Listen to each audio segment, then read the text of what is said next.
ज्या दिवशी छत्रपती शिवाजी महाराजांना राज्याभिषेक झाला होता तो आजचा दिवस आहे आणि त्या दिवशी आम्ही MSCBचा अवॉर्ड देतोय. हा एक विलक्षण प्रकार होता. रायगड किल्ल्याचं पूर्ण स्ट्रक्चर जर बघितलं, आर्किटेक्चर जर आपण बघितलं तर त्या ठिकाणी एक व्यापारी पेठ देखील छत्रपती शिवाजी महाराजांनी उभी. आणि मला आता असं वाटतं राज्याचा उद्योगमंत्री म्हणून ती खऱ्या अर्थाने MSCB छोट्या छोट्या व्यापाऱ्यांना उद्योग निर्माण करण्यासाठी, 2 वेळचं जेवण चांगल्या पद्धतीने मिळण्यासाठी आणि स्वतःचा चरितार्थ चांगल्या पद्धतीने चालण्यासाठी छत्रपती शिवाजी महाराजांनी 350 वर्षापूर्वी ही संकल्पना आखली होती. त्याचं मूळस्वरूप आज कुठेतरी आपण थोड्याफार पद्धतीने देतोय. म्हणूनच MSCBचे सगळे माझे सहकारी आज या सभागृहामध्ये उपस्थित आहेत. मी जसा छत्रपती शिवाजी महाराजांचा उल्लेख केला तसा राजश्री शाहू महाराजांचा देखील उल्लेख केला पाहिजे. पण खऱ्या अर्थानं MSCB देखील छत्रपती शाहू महाराजांनी महाराष्ट्राची पहिल्यांदा सुरू केली तर स्वतःच्या वडिलांच्या नावानं जयसिंगपूरला सुरू केली. त्याच्यामध्ये काय अशी त्यांनी किमया केलेली आहे तर सगळ्यात महत्वाचं इंजिनिअरिंग.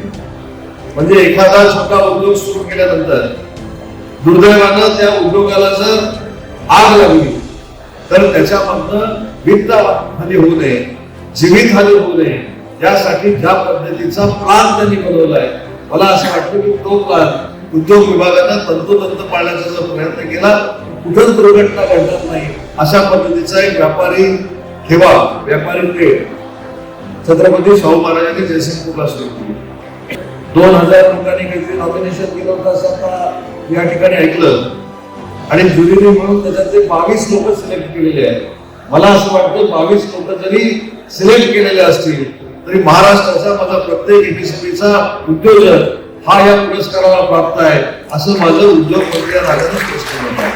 जर मी राज्याचा उद्योगमंत्री म्हणून काम करतोय तर मगाशी मी संकल्पना आमच्या प्रधान सचिवांना सांगितली की एक दिवस असा आपण आता तयार केला पाहिजे की सगळे मंत्री हे खादीमध्ये आणि पैठणीच्या कपड्यामध्ये असतात. पण आज तुम्ही प्रेझेंटेशन बघितल्यानंतर सगळ्या MSCBच्या लोकांच्या एक लक्षात आलं असेल की आपल्या महाराष्ट्राची संस्कृती आणि महाराष्ट्राची पारंपरिकता याच्यामध्ये देखील उद्योग दडलेला आहे, याच्यामध्ये देखील व्यापार दडलेला आहे. आणि म्हणून मगाशी मला एक महिला भगिनी भेटली, तिनं मला सांगितलं की तिचं पैठणीचं विणकाम बघून देशाच्या पंतप्रधानांनी त्यांना बोलून घेतलं, त्यांच्याशी संवाद साधला. मला वाटतं की सेलिब्रिटीज ब्रँड अँबॅसेडर करण्यापेक्षा माझी जी भगिनी आहे तिला थेट देशाच्या पंतप्रधानांनी बोलून घेतलं, तीच खऱ्या अर्थानं त्या पैठणी साडीची ब्रँड अँबॅसेडर आहे. आणि अशा सगळ्या महिलांना एकत्र करून जर आपण उद्योगकडे नेला तर अतिशय चांगल्या पद्धतीने MSCB आहे त्याच्यापेक्षा पुढे जाऊ शकतो. आज 22 लोकांचा सत्कार करतोय म्हणजे आपण काय करतोय तर असे 22 लोक पुढच्या वर्षी 2244 हवेत, 4488 हवेत आणि कधीतरी ते 88,000 लोक याच व्यासपीठावर पुरस्कार घ्यायला यावेत अशी महाराष्ट्र शासनाची प्रामाणिकपणाची भावना असल्यामुळे अशा पद्धतीचा पुरस्कार आपण देत असतो. मला अभिमान वाटला माझ्या मराठी माणसाचा की परदेशामध्ये देखील फार मोठे उद्योग सुरू करण्याचं धाडस मराठी माणसानं परदेशामध्ये जाऊन केलेलं आहे.